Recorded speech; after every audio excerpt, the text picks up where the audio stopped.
estudo. Vamos continuar com o nosso estudo desse maravilhoso Evangelho de Tomé, esse discípulo especial vindo da Índia, que permaneceu com Jesus tão humilde, tão dedicado, que não chamava para si a luz que já brilhava em seu interior. Mas naquilo que ele registrou e que foi mantido, escondido, sem ser adulterado, editado ao longo dos séculos, como os evangelhos canônicos foram. Então, nós conseguimos a vertente direta das palavras do mensageiro divino, Jesus,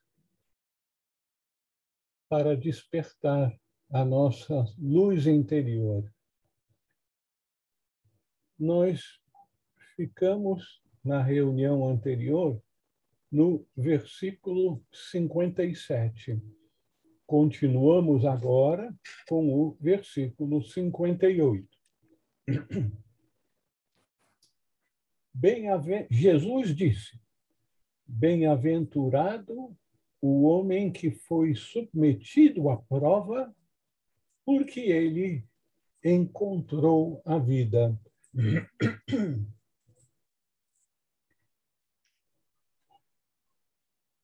Vamos nos lembrar desse princípio básico.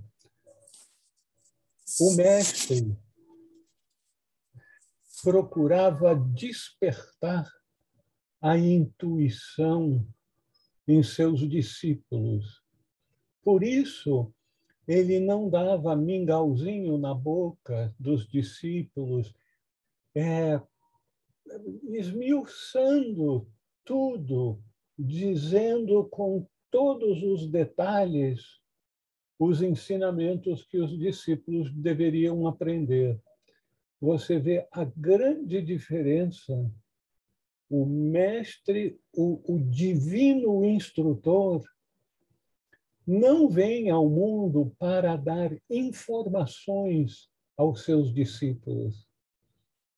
O mestre já selecionou os seus discípulos em termos, daqueles que já têm um número suficiente de informações a respeito da vida e que têm o coração aberto, o coração puro, como crianças que estão dispostos a aprender.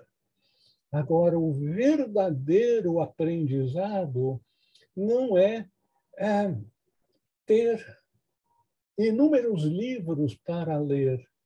Esse é o conhecimento teórico. Nós todos temos muito conhecimento teórico.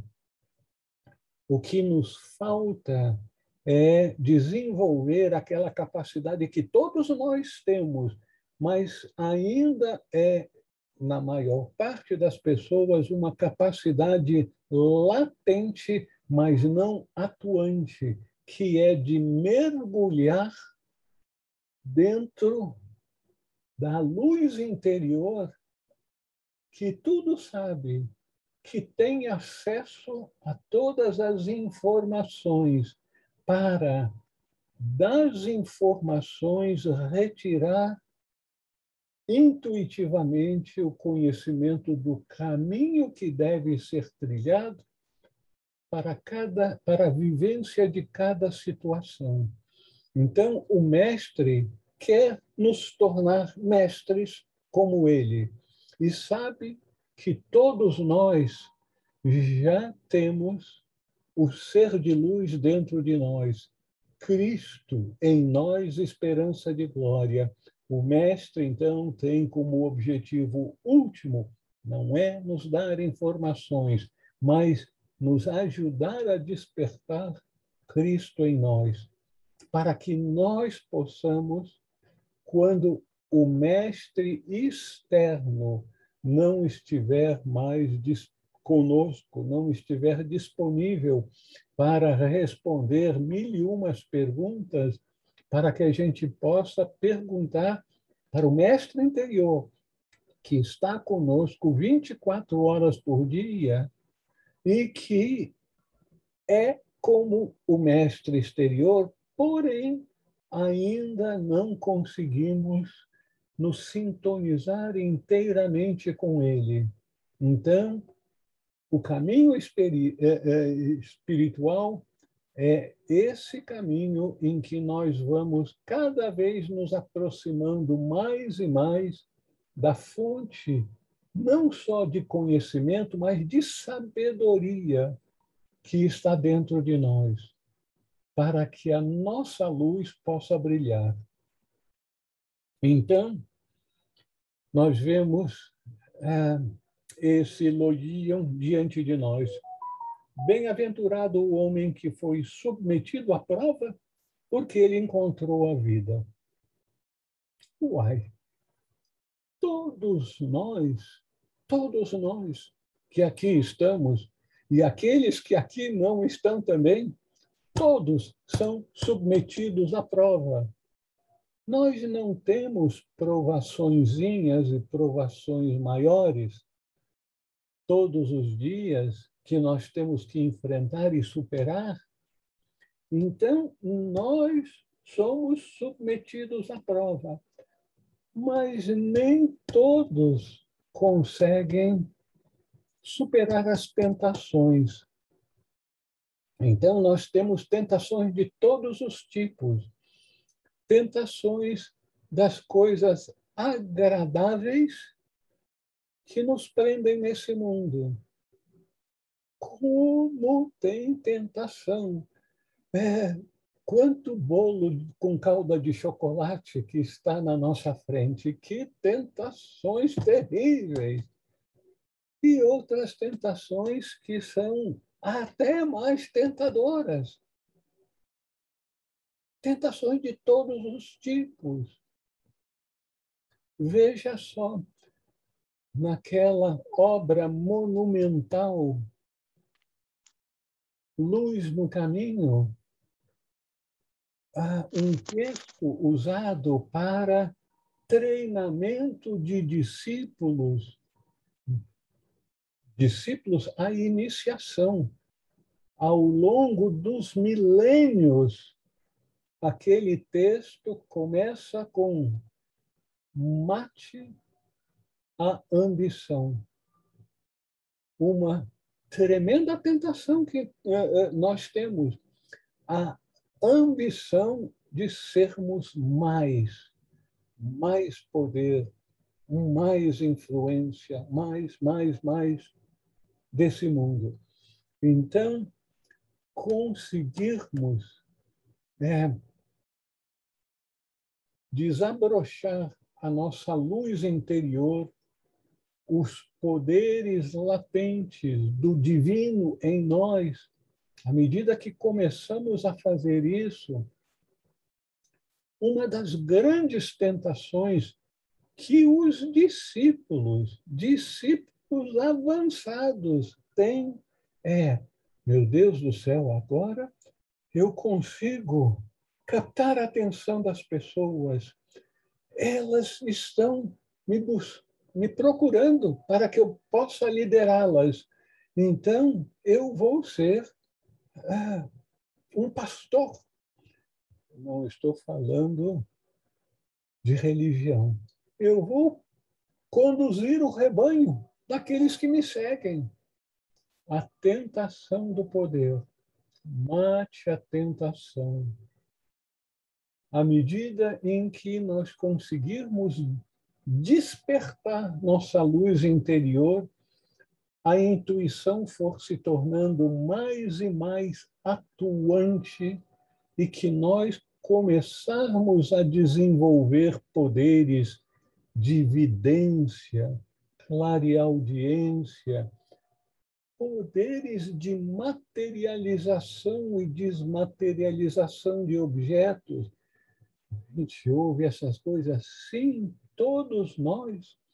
À medida que progredirmos na senda, nós vamos desenvolver esses poderes.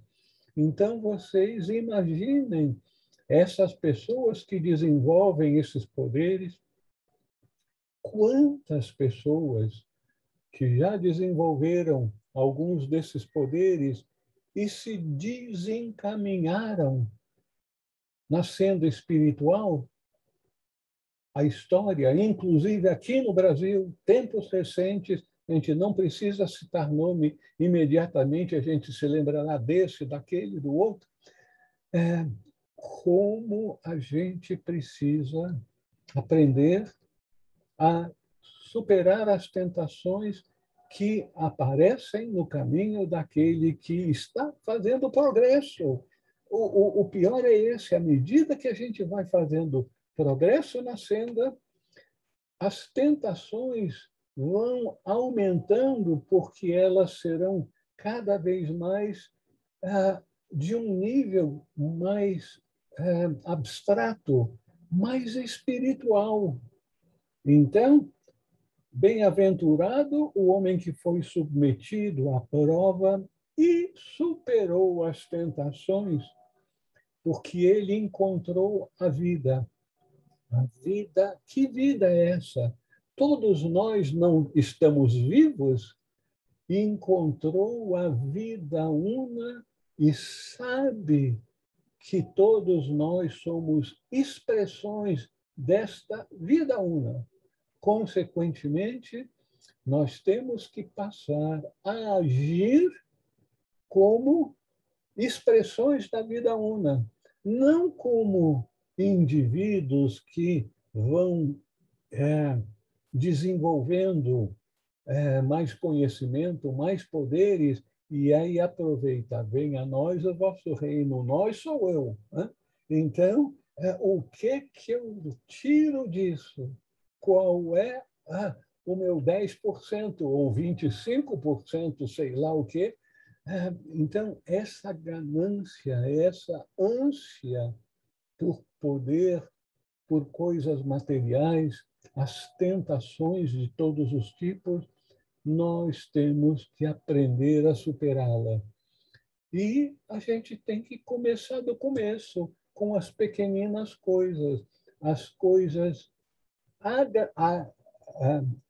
não termos apego às coisas tentadoras que nos atraem e tampouco às coisas que tendemos a repudiar. Nós não queremos ter as experiências de resgates kármicos. Todos nós sabemos que, invariavelmente na vida, nós vamos encontrar pessoas no nosso caminho espiritual que são um tanto desagradáveis. Nós vamos encontrar pessoas que foram colocadas no nosso caminho para serem instrumentos do karma para conosco. Pessoas que nos ajudem a resgatar karma passado. E esses instrumentos do karma agem de forma que nós interpretamos como sendo desagradável. Pessoas que vão nos agredir de forma física, financeira, de dizer coisas, fazer coisas que nós vamos ficar estarrecido, mas como é que ele podia fazer isso para mim? Eu sempre fui um irmão, sempre procurei fazer o melhor para ele e ele está me dando essa rasteira. Está sendo tão agressivo, eu não mereço isso. É a tendência que o ego tem a todo momento quando nós encontramos pessoas que estão nos oferecendo a oportunidade de resgates kármicos.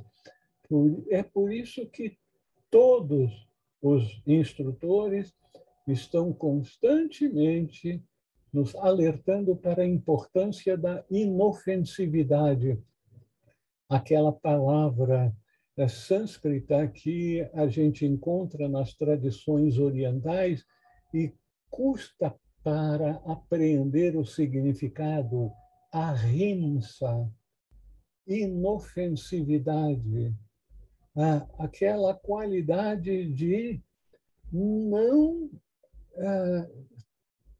não ser capaz, ter aprendido a se conter e jamais agredir os outros. Então, a qualidade de ahimsa é uma qualidade, é uma virtude absolutamente essencial para sermos admitidos nos grupos dos mestres, nos grupos avançados dos instrutores espirituais, que poderão nos passar conhecimentos esotéricos que nos capacitarão em poderes ocultistas que podem trazer grande bem, como também grande mal à família humana. Então, a ahimsa, inofensividade, a capacidade de não resistir o mal. Será que vocês já ouviram, já leram de um grande instrutor espiritual? Não responda ao mal com o mal. Seja sempre um instrumento do bem, um instrumento do amor. Deixe que você seja um emissário da paz, emissário da luz, mas jamais retorne agressão com agressão. Então,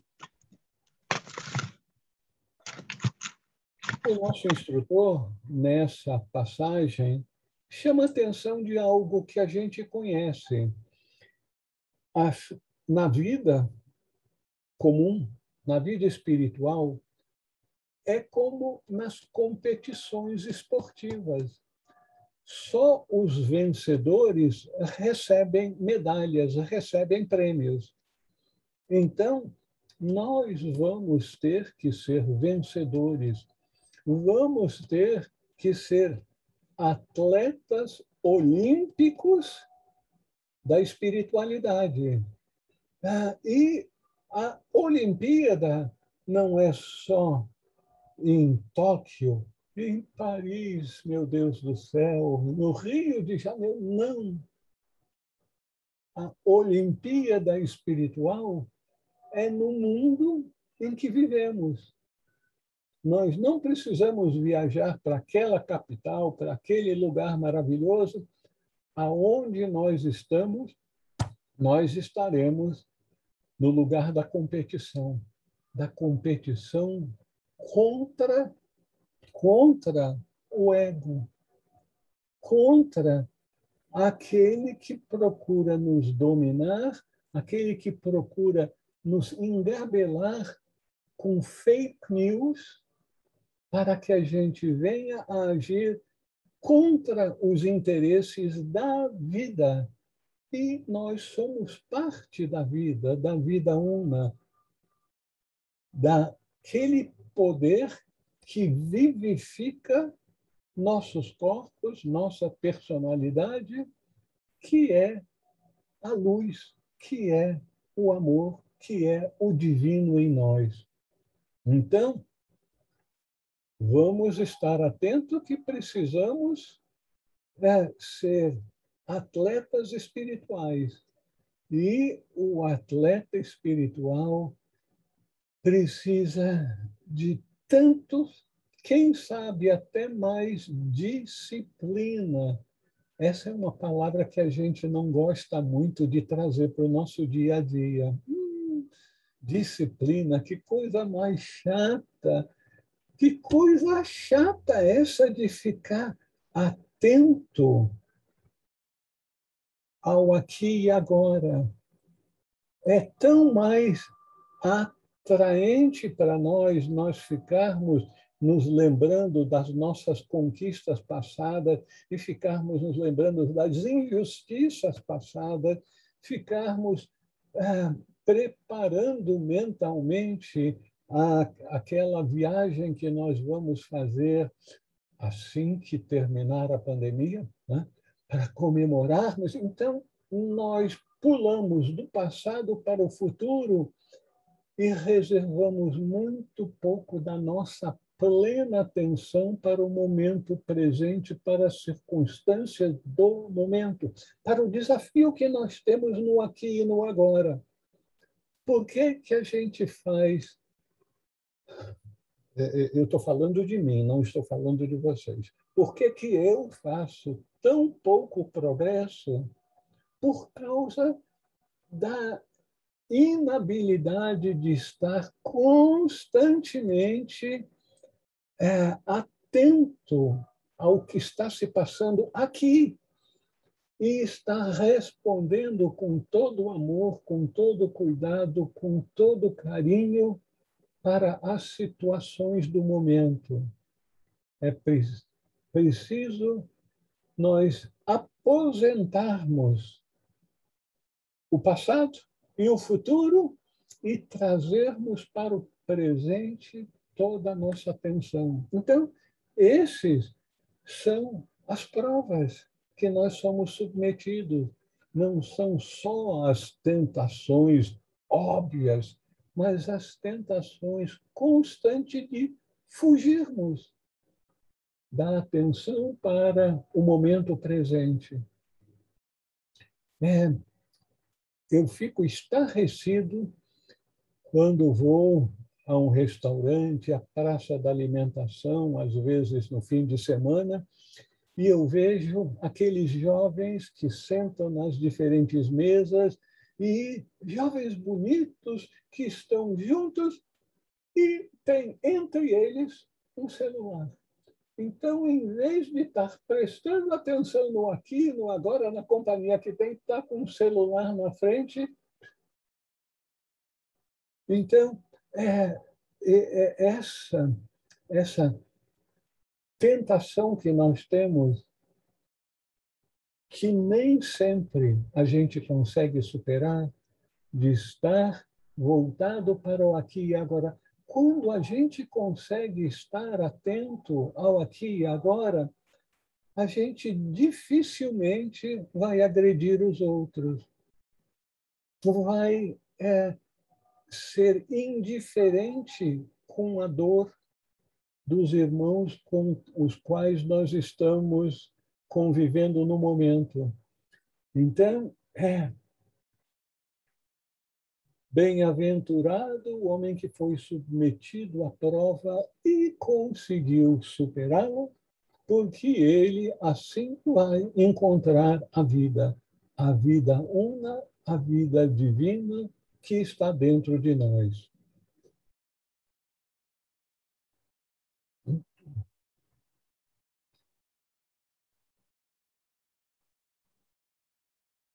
É só quando nós conseguimos estar atentos ao aqui e ao agora, às pessoas com as quais nós convivemos no mundo, com os nossos irmãos, é que nós vamos estar atentos ao fato de que nós somos expressões da vida una e que a nossa missão nesse mundo é manifestarmos plenamente a vida una no mundo exterior. E a vida una é a vida plena. Aquele que consegue expressar plenamente quem ele é, uma expressão de Cristo. Cristo em nós, esperança de glória, é quando nós conseguimos estar atento à vida una, é que nós teremos a possibilidade de manifestar o ser de luz, Cristo em nós, a todo momento. E aí nós já estaremos na terceira, quarta iniciação. Vocês gostariam de fazer alguma observação, alguma pergunta com relação a esse Logíon que estamos estudando?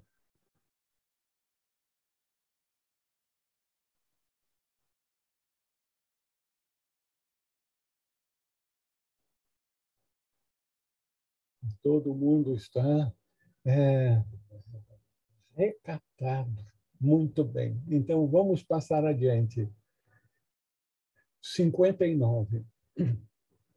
Jesus disse, vocês veem, praticamente todos os nossos logia começam com Jesus disse, porque são as instruções do Mestre.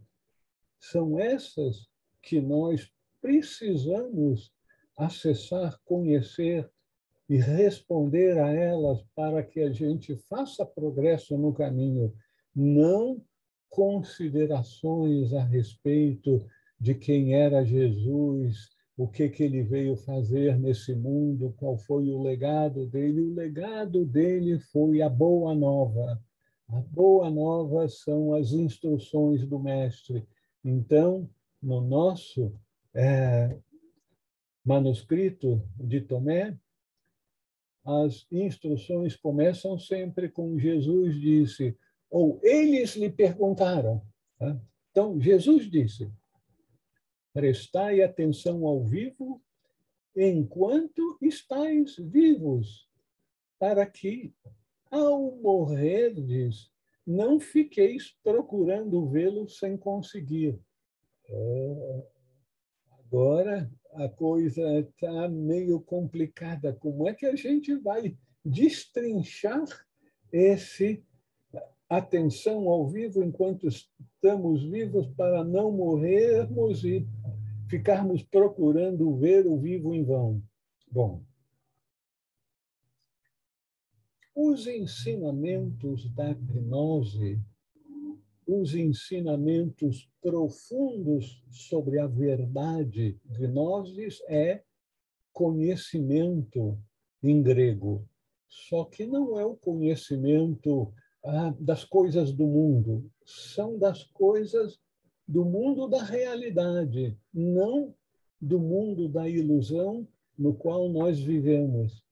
Então, os conhecimentos, os ensinamentos da gnose são atemporais e válidos para todas as tradições. Por isso, nós somos alertados para evitar a tentação de interpretar o vivo como sendo Jesus. Prestai atenção ao vivo. Então, os religiosos iriam dizer, prestai atenção a Jesus. Não, prestai atenção a Cristo. Cristo plenamente manifestado no divino instrutor que foi Jesus,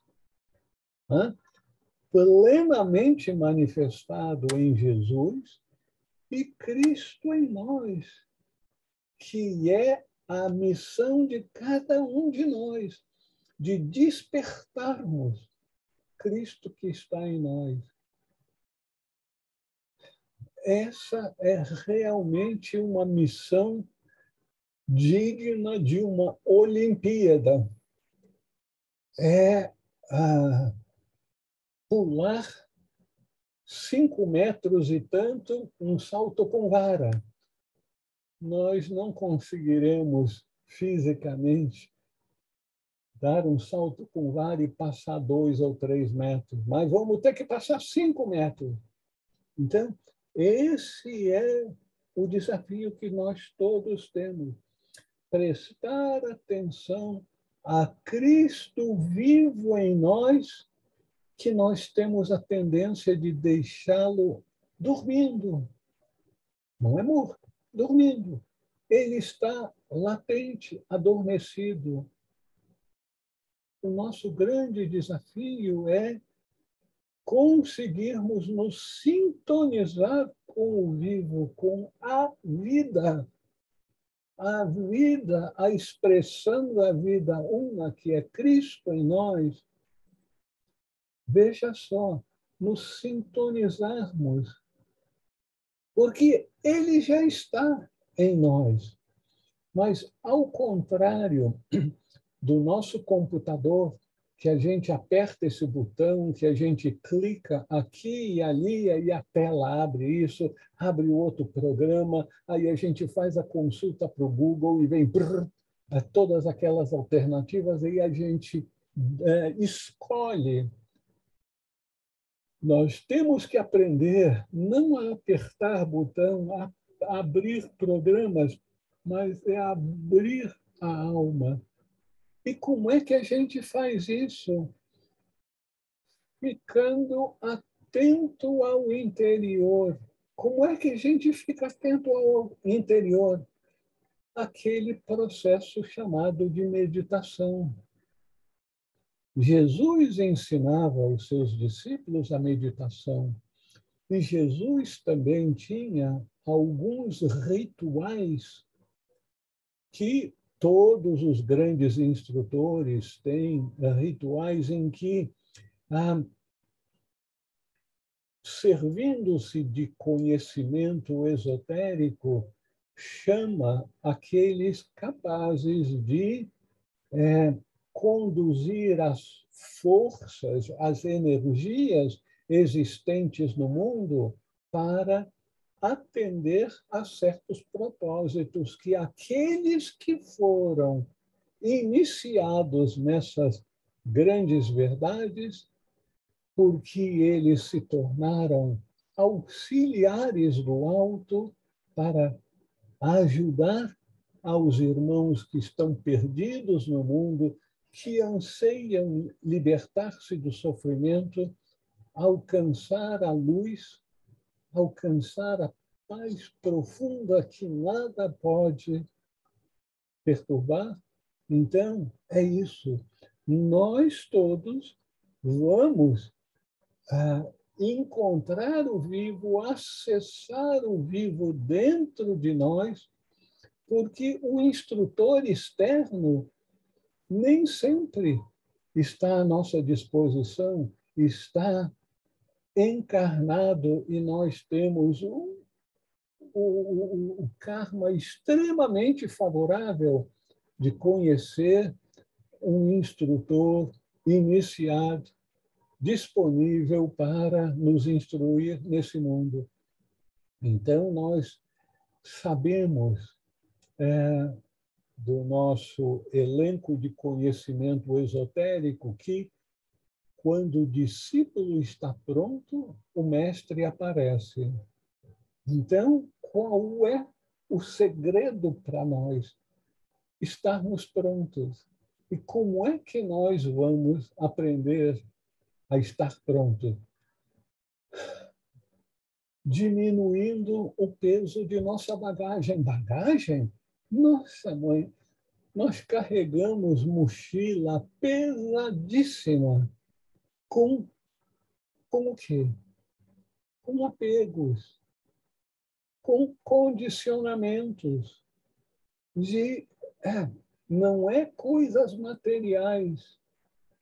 O que mais nos prende nesse mundo são conceitos errôneos de quem nós somos, quem são os nossos irmãos, o que nós temos como missão nesse mundo. Então, apegos e conceitos errôneos são as bagagens pesadíssimas que nós temos. E para darmos os grandes saltos esotéricos, nós vamos precisar ser passantes. Já vimos essa passagem maravilhosa em nosso texto. Sede passantes. Vamos viver com o conhecimento de que o nosso invólucro exterior, o nosso corpo, a nossa personalidade é um instrumento facilitador de oportunidades para que a gente venha a despertar o Cristo em nós. prestai atenção ao vivo, a Cristo em nós, enquanto estamos vivos. O vivo é a vida, o ser de luz, o Cristo em todos nós. Esse é o nosso propósito da nossa vida encarnada, expandir a consciência para conhecer a realidade, o vivo em nós, e aí um desafiozinho ainda maior, reconhecer o vivo em todos os seres. Em todos os seres, sim, todos os seres. Esse. Ah, não, ele não. Então a gente sempre tem alguém que a gente aponta, ele não. Mas sim, todos são filhos de Deus que mais cedo ou mais tarde vão despertar. Alguns podem demorar bem mais tempo para despertar. Mas veja só que desafio que todos nós temos. Tantas pessoas que nós temos em conta como sendo indignos, eles não fazem parte da família humana. Eles caíram, sabe lá de onde. Mas não, todos nós fazemos parte da vida una, só que a grande característica do ser humano antes do despertar espiritual é a ignorância, que é a fonte de todos os males. Aqueles que agem de forma que nos deixam de cabelo arrepiado, como é que pode fazer isso com as pessoas? Ser totalmente sem feeling sobre o sofrimento dos outros, dizer barbaridades, ignorância. Então, os ignorantes precisam da nossa compaixão, que em vez de enviarmos a nossa indignação, a nossa repulsa, nós consigamos fazer esse grande ato de demonstração de que a luz de Cristo está começando a brilhar em nós, mandar bons sentimentos, boas vibrações, para que esse irmão também venha a despertar. E quanto mais cedo, melhor, para que não cause tanto sofrimento dentro da vida humana. Veja os nossos irmãos no Paquistão, no Afeganistão, perdão. No Afeganistão, que agora vão enfrentar tempos muito difíceis com a elite dominante do país, que mostra-se sempre com uma arma na mão. Isso aí é no Afeganistão, não é aqui no Brasil, não. Então, mostrando o seu poder de matar os outros, total alheamento para com compaixão. Essas pessoas, como a grande maior parte da família humana, ainda não despertou para a realidade de que todos nós somos expressões do Cristo, que está profundamente adormecido na consciência da maior parte da humanidade. Então, vamos prestar atenção a Cristo em nós, enquanto estamos vivos, para, ao morrer o nosso veículo físico, nós não venhamos ficar procurando encontrar o vivo sem conseguir. Alguém gostaria de fazer alguma observação sobre esse elogio tão profundo, com tantas implicações práticas para a nossa vida diária.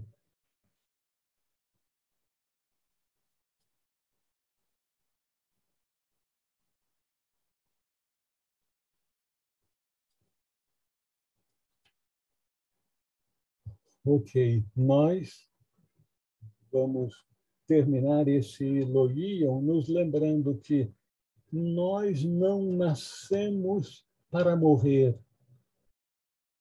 Muitas pessoas dizem, todo mundo nasce e morre. Veja só, nós não nascemos para morrer. Nós nascemos para despertar para o vivo.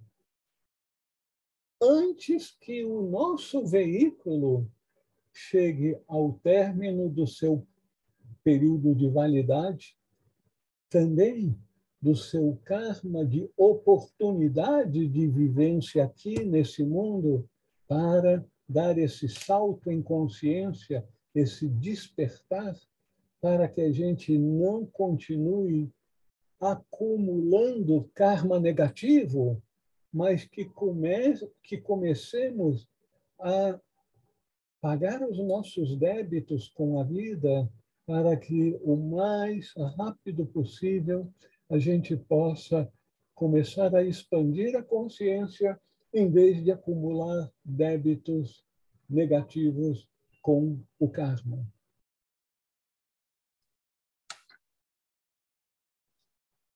Vamos continuar? Loion 60. Eles, os discípulos, viram um samaritano carregando um cordeiro a caminho da Judéia.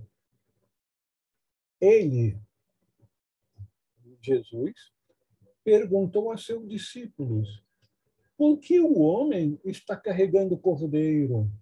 Então, estimulando os discípulos a pensarem. Eles disseram para matá-lo e comê-lo. Jesus, então, disse-lhes: enquanto o cordeiro estiver vivo, ele não o comerá, mas somente depois de matá-lo e torná-lo um cadáver. Eles disseram-lhe: ele não poderia fazer de outro modo. Então Jesus disse-lhes: vós também buscai um lugar para vós no repouso, a fim de que não vos torneis um cadáver e sejais devorados. Aí a coisa ficou forte mesmo. Jesus, como todos os bons instrutores, sabem como dar uma sacudida nos seus discípulos para que as pessoas consigam despertar para a Moldova, de ser alimentado, de ter comidinha dada na boca, tudo aquilo que eu preciso saber. Me ensina, mestre, me ensine, mestre. O mestre está no mundo para nos ajudar a nos tornarmos mestres também.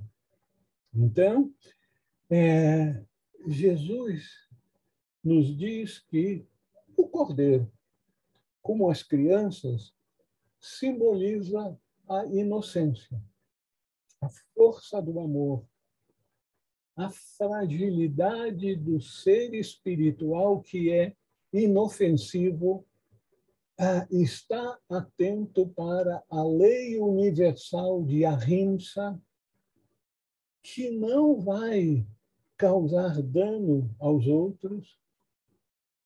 E o cadáver do cordeiro simboliza um coração endurecido, que não é tocado pelo sofrimento dos outros.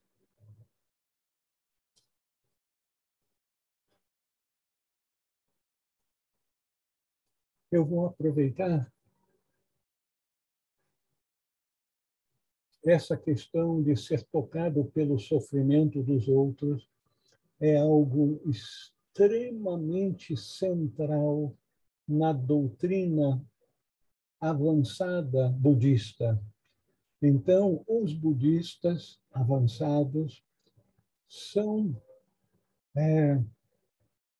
treinados para se tornarem bodhisattvas. Bodhisattva é aquele discípulo avançado, praticante das verdades, das práticas budistas, avançado, que, tendo se compadecido do sofrimento da humanidade, faz o voto de buscar a iluminação o mais rapidamente possível para capacitá-lo a se tornar útil para o despertar, para ajudar as outras pessoas a superarem o sofrimento, a escaparem do sofrimento, porque vida espiritual é meritocracia. Não existe favoritismo na vida espiritual, porque a pessoa vai para o seu templo, a sua igreja e reza. Oh, meu Deus, eu te amo. Não. Meritocracia de expressar o amor para com os outros. E eu estou botando esse parêntese aqui porque eu volta e meia penso nesse voto de Bodhicitta e no treinamento dos futuros bodhisattvas e gostaria de me tornar um bodhisattva. E aí, essa semana, eu já li a esse respeito. Fui e encontrei 4 livros na minha ala budista, que vocês não estão vendo. Aqui estão vendo a ala teosófica e gnóstica. Aí encontrei 4 livros sobre as práticas dos bodhisattvas. E aí decidi ler outra vez um desses 4 livros, que está em inglês. Um relâmpago, o flash de um relâmpago na escuridão da noite, do Dalai Lama. E aí eu comecei a ler e verifiquei que, do princípio ao fim, estava marcado com aquele pincel amarelo. E aí eu recomecei a ler, e agora botando o marcador verde em cima do amarelo, verde e amarelo. Você vê como eu amo a bandeira brasileira. E aí, a coisa mais linda, tocante para mim, foi me dar conta que alguns pontos básicos do ensinamento da vida do Bodhisattva, do treinamento do Bodhisattva, eu já tinha incorporado umas pouquinhas dela, pelo menos no conhecimento, naquilo que eu passo para os outros, não é necessariamente aquilo que eu faço no dia a dia, mas me enterneci muito como é importante para a gente buscar conhecer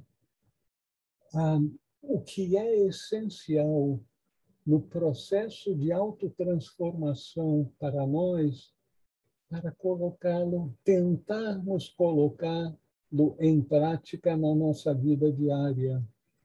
Então, a gente só pode tentar colocar em prática aquilo que a gente aprendeu na teoria. Então, primeiro estudar, ler, ir a muitos seminários, cursos, e depois fazer aquele esforço de treinamento do atleta olímpico espiritual, de colocá-lo em prática.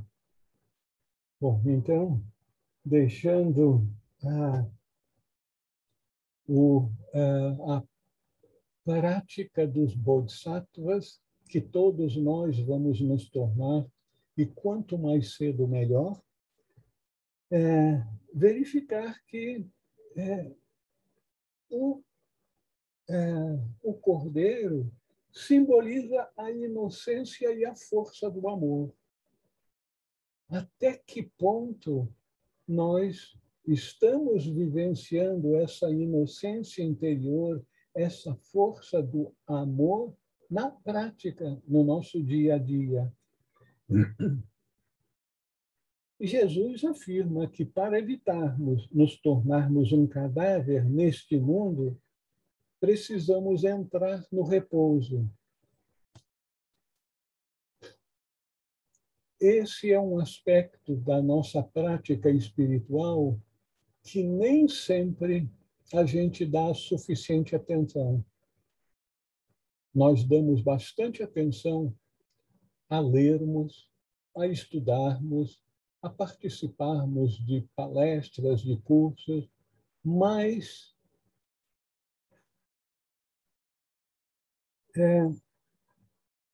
entrarmos no repouso, a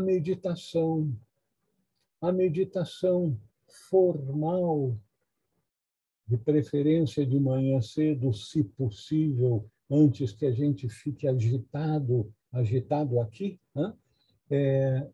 Se possível de manhã, e depois nos lembrarmos ao longo do dia, a estarmos em repouso na mente, usando a mente para observar, para sermos gratos pela grande dádiva da Mãe Natureza, que nós estejamos num corpo suficientemente saudável que nos permite observar e tirar resultados da nossa observação do que é que nós estamos vendo no mundo ao nosso redor.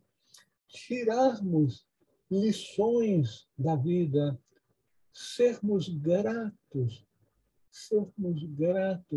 Meu Deus do céu, a gente tende a reclamar com tanta coisinha pequena na vida, esquecendo a gratidão de que nós todos estamos de barriguinha cheia, não estamos há 1, 2, 3 dias sem comer, como milhões de pessoas nesse planeta estão passando por essa dura. Temos um lugar para dormir, uma cama seca aonde deitar. Isso não é a regra geral. Então, nós temos que aprender a entrar nesse repouso para agradecer as inúmeras dádivas que os nossos méritos passados com a suprema generosidade do Pai e Mãe Divino para conosco, nós temos tantas oportunidades na nossa vida diária. Em vez disso, a gente, em vez de gratidão, expressamos reclamação. Está faltando isso. Aquilo não está certo como deveria ter sido feito. Se não está certo, então vamos ver o que a gente pode fazer. Enfim, o mestre chama a nossa atenção para esse repouso, que não é repouso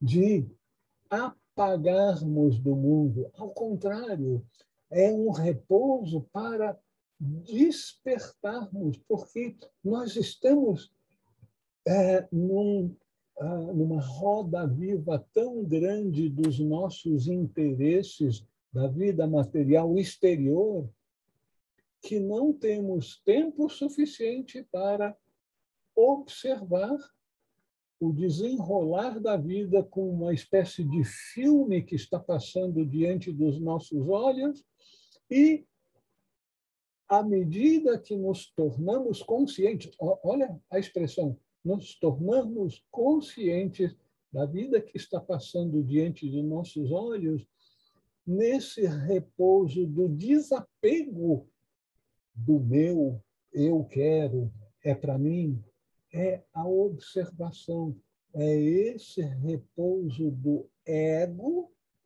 para que o vivo se manifeste em nossa consciência.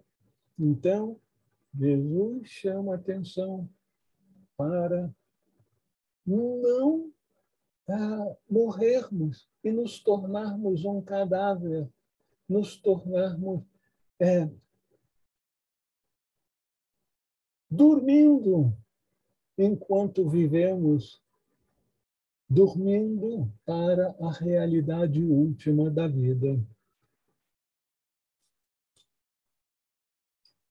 Então, temos que nos lembrar daquele ensinamento do grande apóstolo. Temos que aprender a estar no mundo sem ser do mundo.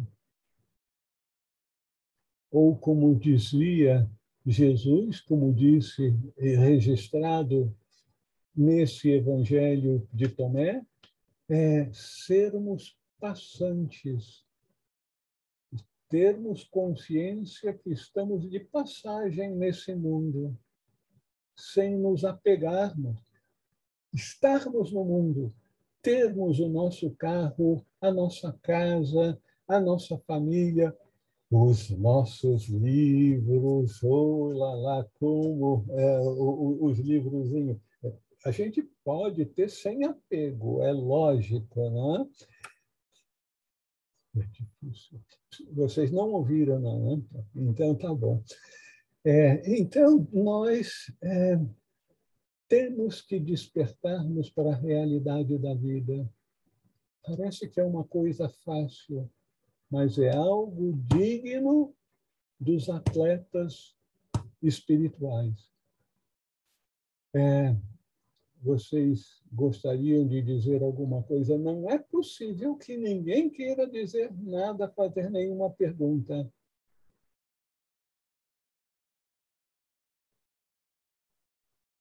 Ah, meu Deus do céu.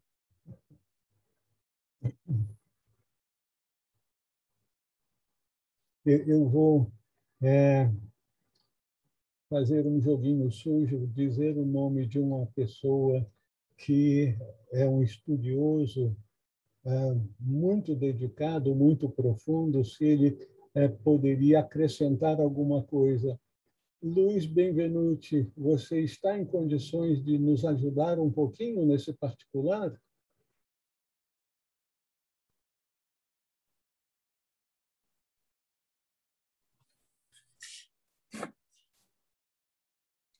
Sim, Raul, estou aqui no carro. Pode falar. O nosso querido e dedicado irmão Luiz Benvenuti, que está em Cuiabá, naquele climazinho primaveril o ano todo,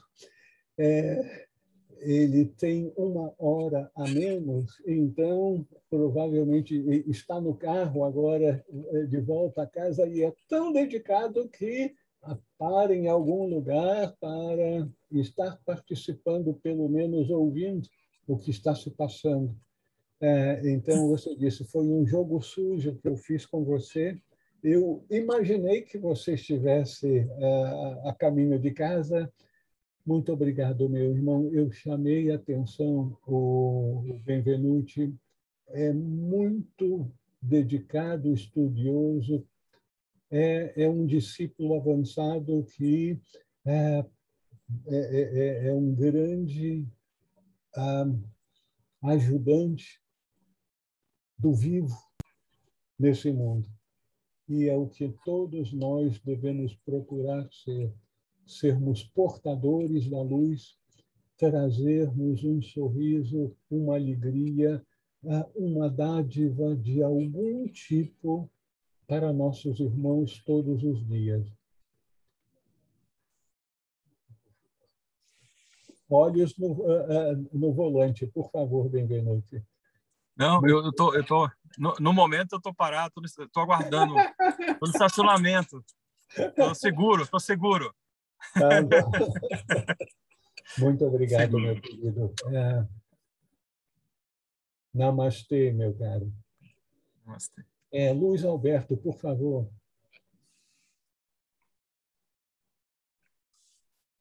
Eu vou falar uma reflexão que não está bem no tema, mas em parte está. Porque eu vi, por exemplo, no Mazdeísmo, que é uma religião que não veio pelo rio que trouxe o hebreu, mas veio por outro caminho. E há 3, 4 mil anos antes de Cristo, eles já diziam nos seus livros sagrados que a pessoa não poderia nem cuspir, nem urinar em um rio. Então, eu vejo que a corrente que veio, não tem nada a ver com o logista que eu estou falando, mas é uma reflexão do cadáver do animal. Eu vejo que a corrente que veio pelo hebreu pouco se importou com a natureza. E até hoje nós não vemos as igrejas que saíram dessa árvore uma preocupação muito grande com isso. Porque a matança de animais, essas coisas, não parece vir muito dessa corrente, a preocupação com isso. Não tem, eu sei que não tem nada a ver, mas como o homem está levando animal para comer, me veio a lembrança desse pensamento aí, que é a inclemência em relação à natureza dessa nossa árvore hebreu. E ela pode ser a matriz da autodestruição da humanidade hoje. Porque quem está com o cetro do poder é essa linha de corrente que veio do hebreu. O mazdeísmo desapareceu, o budismo ele tenta, mas não tem o cetro do poder. O cetro do poder, pelo que nós estamos vendo, quem tem o poder são essas correntes judaicas cristãs. E elas se lixam, aparentemente, e todos os seus legisladores que se colocam como filhos da divindade, elas se lixam em relação à natureza. Depois desse discurso meio guerrilheiro, fala aí. Pois é. O Luiz Alberto traz um ponto importante dentro dessa filosofia, dessa orientação de vivência ahimsa, inofensiva. É por causa desse ensinamento central de não causarmos mal, dano aos outros, inclusive aos nossos irmãos menores. Quem são os nossos irmãos menores? Os animais. Então, uma corrente daqueles que seguem a tradição ahimsa de inofensividade é de não comerem carne, porque para comer carne vão ter que matar o cordeiro. Poucas pessoas teriam coragem de matar um animal, a não ser que foram criados em fazendas, já se acostumaram desde criança a abater. O nome que é usado não é matar, é abater, né? O animal para o consumo, isso, aquilo. Dentro das correntes avançadas de vida espiritual está esse ensinamento de ahimsa, de que nós não devemos matar, inclusive os nossos irmãos menores.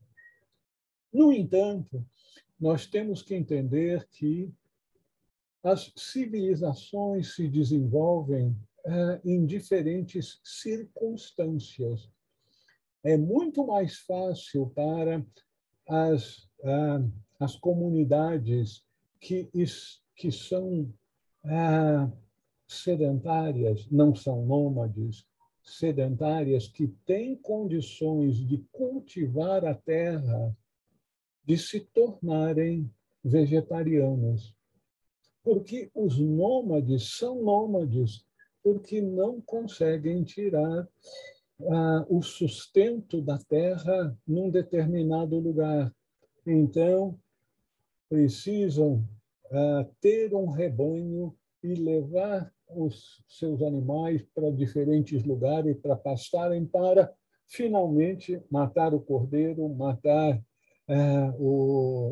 a vaca, o boi, né? Na verdade, diz o ditado é que a gente vai matar a vaca, mas quem a gente mata mesmo é o boi, o porco, galinha, enfim. É muito fácil a gente condenar o comportamento dos outros sem entender por que chegou àquele ponto. Então, mais cedo ou mais tarde, as pessoas chegarão àquele ponto de se conscientizar que aquilo que eu não quero para a minha família consanguínea, que sejam mortos, eu também não vou querer para a grande família, não só a grande família humana, mas a grande família dos seres vivos, porque o conhecimento espiritual, teosófico mais avançado, nos diz que todos os seres vivos estão dentro dessa corrente da vida com um propósito evolutivo. Até mesmo os animais. Os animais sofrem. Então, dentro do caminho do Bodhisattva, uma das primeiras coisas que é chamada a atenção e que eles têm que se comprometer é com a ahimsa, com vegetarianismo. Alguns levam isso ao ponto do veganismo. É bem verdade que veganismo é algo mais avançado, mais difícil de ser conseguido, porque mesmo aqueles que têm rebanhos podem viver do rebanho sem matar, tirando proveito de leite, de ovos, enfim, comendo produtos oriundos dos animais sem matar os animais. Então, essas diferentes tradições têm o seu grande processo evolutivo que nos levará, mais cedo ou mais tarde, a nos tornarmos todos vegetarianos para nós não contribuirmos para o sofrimento dos nossos irmãos menores, os animais. Alguém gostaria de acrescentar alguma coisa, fazer mais alguma pergunta sobre esse Loiyon?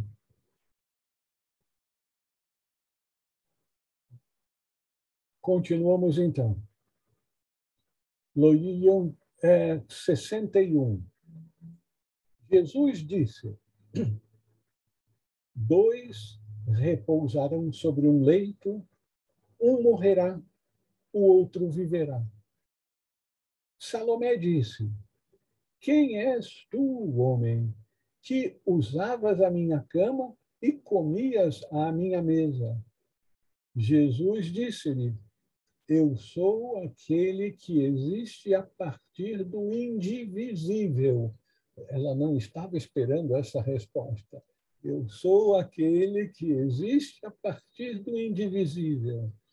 Recebi algumas das coisas de meu Pai. Aí parece que o texto foi um pouco corrompido, algumas falhas no ditado. Aí, eu sou tua discípula. Aí depois outra falha no Loiyon. Jesus acrescentou: por essa razão digo que quando ele estiver esvaziado, ficará repleto de luz. Mas quando estiver dividido, ficará pleno de trevas. Várias coisas que causam impacto nesse Loiyon. primeira coisa é que Salomé diz: quem és tu, homens que usava a minha cama e comias a minha mesa?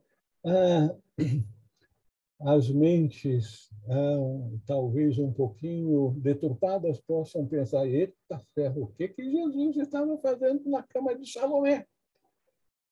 Jesus era o irmão mais novo de Salomé. Então, a sua irmã mais velha o deixou várias vezes dormir no seu leito e, mais tarde, comeu à mesa da sua irmã já numa outra família. Então, esse ponto é muito importante.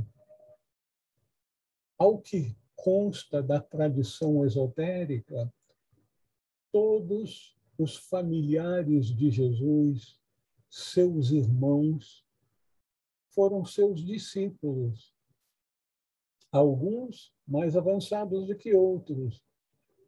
É bem provável que muitos desses irmãos de sangue de Jesus sejam hoje seres avançados com algumas iniciações. Então, é um karma muito favorável ter um grande ser encarnado numa família.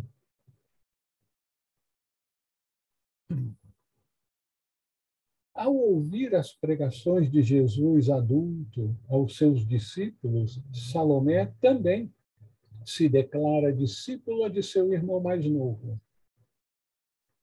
Ao ser questionado por sua irmã, Jesus demonstra estar consciente da sua verdadeira origem, indicando ter desenvolvido alguns poderes do Cristo interior,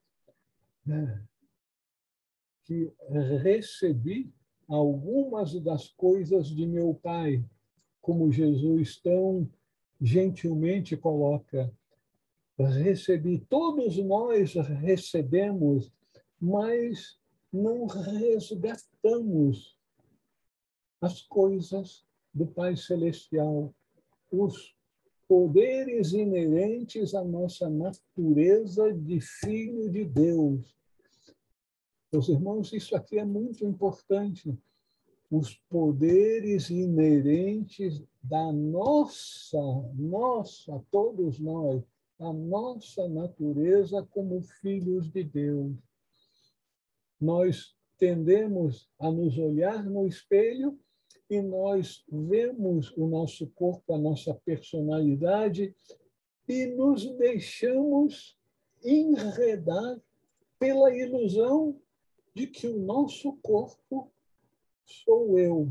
Não, o nosso corpo é o nosso corpo. Nós estamos usando o corpo para a nossa missão de resgate da consciência, do despertar da consciência da realidade de quem nós somos e vivermos de acordo com essa realidade, expressando amor, sabedoria, trazendo paz e harmonia para todos os seres, com a consequente alegria, bem-aventurança que é viver de forma harmônica, amorosa, em paz nesse mundo. Então, Jesus diz que recebi alguma das coisas de meu Pai. Nós todos também recebemos várias coisas do Pai e Mãe Celestial, mas ainda não tomamos posse dessas coisas.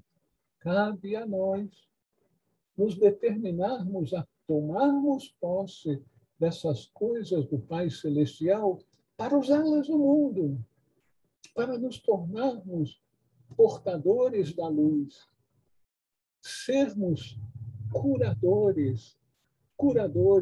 A gente imediatamente pensa curar o corpo. Nossa, se eu fosse um grande curador aqui na pandemia, no Brasil, no mundo, o que eu não estaria fazendo? Mas todos os seres humanos estão vivendo na pandemia do mundo do ego, século após século. Então, nós temos que receber, aceitar, tomar posse das coisas que o Pai Celestial colocou à nossa disposição e colocou à nossa disposição para que nós venhamos a atuar como quem nós realmente somos, expressões de Cristo, o Filho de Deus, portadores da luz, curadores da alma. Infelizmente, o diálogo aqui nesse Logíum está um tanto truncado e isso aí ocorre com muitos dos textos antigos porque foram, ao longo dos muitos séculos, acabaram se deteriorando em pontos aqui e ali.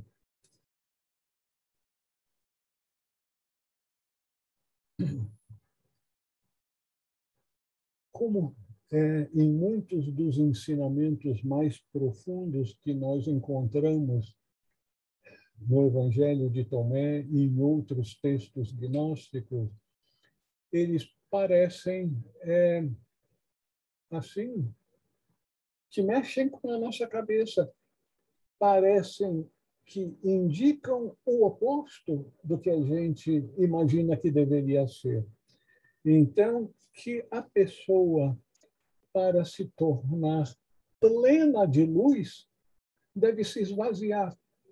Então, para me tornar pleno, eu tenho que me esvaziar.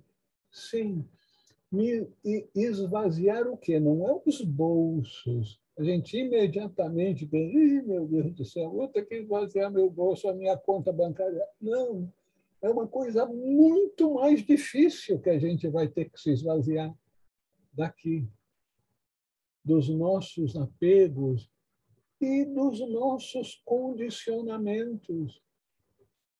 As coisas mais difíceis na vida é nós deixarmos para trás os nossos condicionamentos.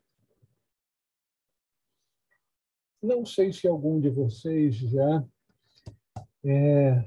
fez algum tratamento com um psicólogo.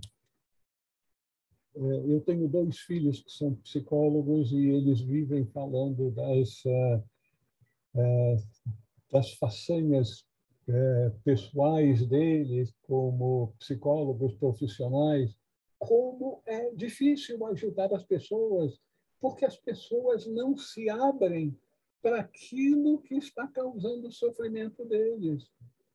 Então, a maior parte do tempo dos psicólogos parece ser tomada por historinhas e fazendo mil e umas perguntas para conseguir chegar ao ponto em que a pessoa causa, em virtude dos seus condicionamentos, causa sofrimento a si mesma.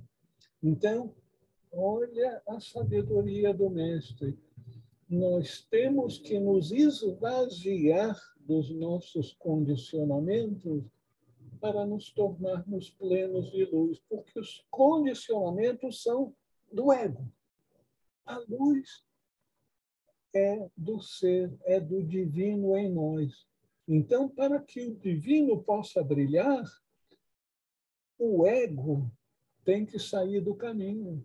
Nós temos que esvaziar a nossa mente do ego, dos condicionamentos do ego.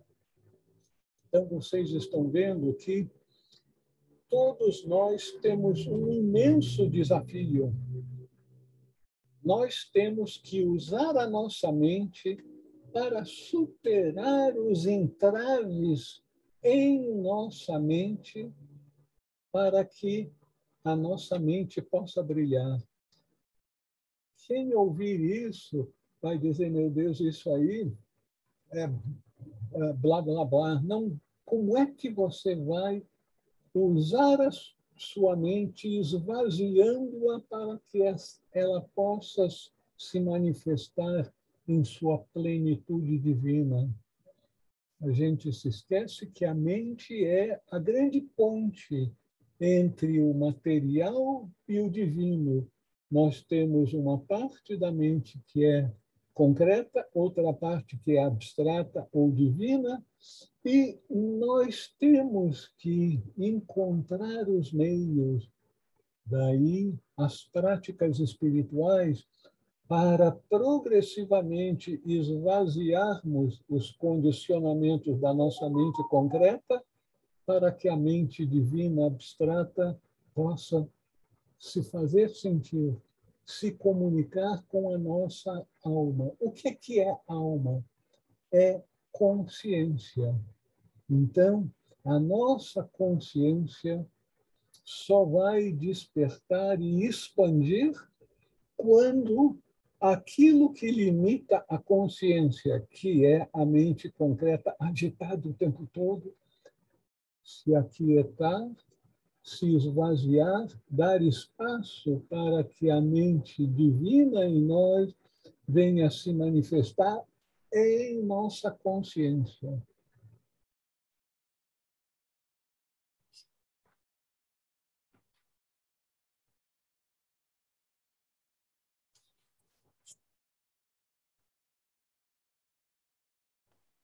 Professor Raul,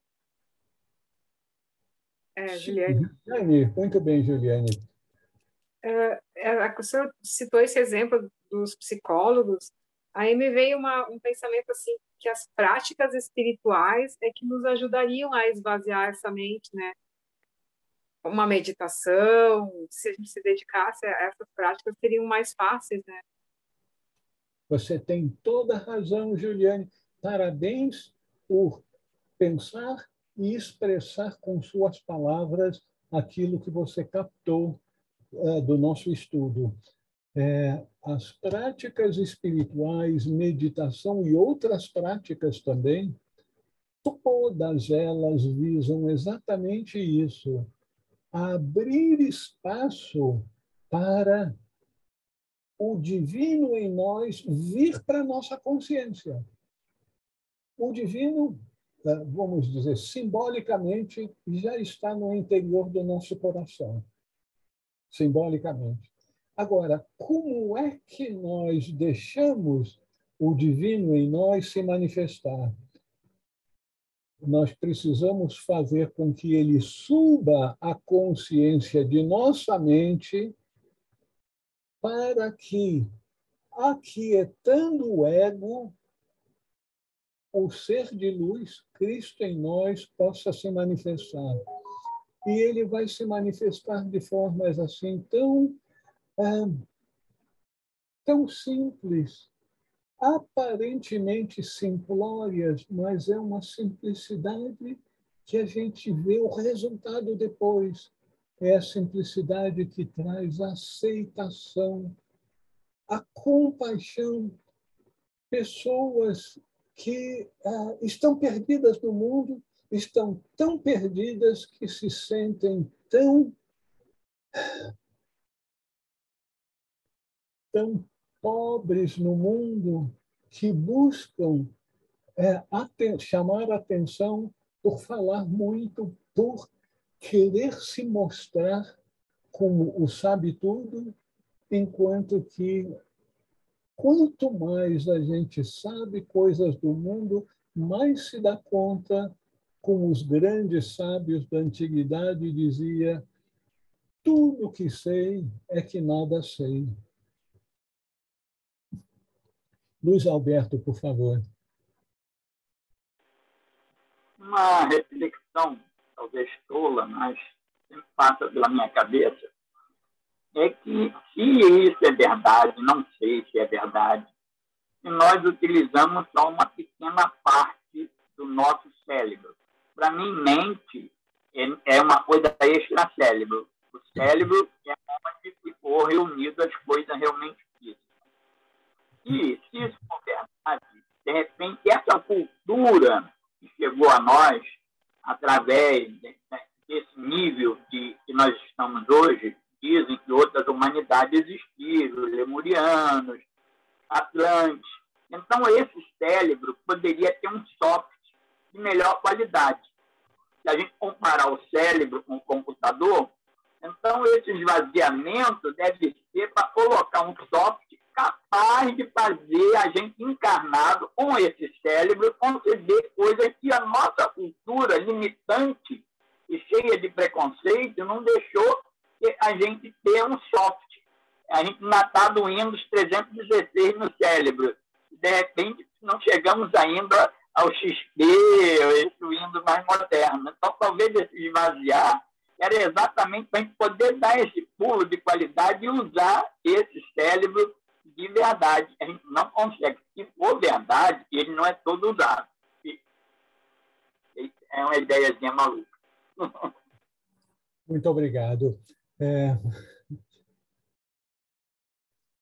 Quando a gente ouve as considerações dos cientistas, dos estudiosos desse mundo, eles usam uma linguagem acessível para aquilo que é percebido nesse mundo. Os cientistas constantemente estão falando sobre o nosso cérebro. O nosso cérebro é um hardware, mas um hardware extremamente potente, que não tenha uma programação, um software, e que não seja invadido por um hacker. Né? Mas, então, voltando para o software, a programação é a coisa importante, porque a natureza, com o passar dos tempos, vai se adaptando lentamente no exterior para as necessidades do interior. Então, os antropólogos, com a ajuda de outros cientistas, fazem medições dos crânios encontrados de ancestrais de 50 mil anos, 100 mil anos, às vezes até mais tempo, mas só que a humanidade existe há alguns milhões de anos. Não sabemos exatamente quantos, mas só falar de milhões já começa a virar a nossa cabeça. Então, há um processo evolutivo em que o exterior, o hardware, vai sendo adaptado para as necessidades evolutivas do interior, do software. Então, isso certamente ocorre, como o Luiz Alberto chamou a atenção. Agora, o que é que nos cabe fazer como praticantes da vida espiritual? Não é estudantes, praticantes da vida espiritual. Fazer aquilo que está ao nosso alcance. Buscarmos sermos cada vez mais inofensivos, amorosos, compassivos. E, à medida que vamos nos tornando cada vez mais divinos, ou seja, que vamos expressando aquilo que nós realmente somos, um ser de luz, de imensa bondade, porque nós somos uma pequenina célula do grande organismo, não só humanidade, mas manifestação, o todo. Deus não é um ser. Deus é incognoscível e abrange tudo que existe. Absolutamente tudo. Seria um universo. Não só o universo conhecido dos astrônomos, mas o universo desconhecido, que muitos lançam a hipótese de que é bem maior do que o universo conhecido. Então, isso aí provoca uma explosão na nossa mente. A gente não consegue conceber isso. Então, Deus é isso, é o inconcebível que abrange o todo. E nós somos uma pequenina célula desse grande todo poderoso, amoroso, pacífico. É a ordem. Então, expressar o divino cada vez mais no material é a nossa grande missão nesse mundo. E é isso que Tomé registrou das palavras do Mestre, que indicam exatamente esse caminho. Sede vós perfeitos, como o nosso Pai que está no céu é perfeito. Isso são palavras da Bíblia, não do Evangelho de Tomé, mas que reflete a nossa missão última, sermos perfeitos como o nosso Pai que está no céu é perfeito. Nosso Pai, nós somos o Filho, mas, infelizmente, nós fomos condicionados a acreditar que nós somos vis pecadores. Jogue esse conceito no lixo, juntamente com muitos conceitos limitadores sobre a beleza, a grandeza do ser humano que age como expressão do divino que nós todos somos. Meus irmãos, nós passamos já da nossa hora. Vamos encerrar aqui a nossa reunião. Eu convido a todos para serem atletas espirituais, manifestando Cristo em nós, o ser de luz, o amor incondicional para com todos os seres, para que a gente possa cada vez mais nos tornarmos aquilo que o Pai e Mãe Celestial espera de nós, portadores da luz, aqueles que são curadores de almas. Que todos os seres sejam felizes, que todos os seres vivam em paz. Boa noite, meus irmãos. Muito obrigado pela presença de todos. Muita paz, muita realização espiritual. Deixe a luz brilhar, que já está dentro de cada um. Nós somos luz, nós somos amor. Boa noite, meus irmãos. Boa noite, Raul. Boa noite, pessoal. Boa noite, Raul.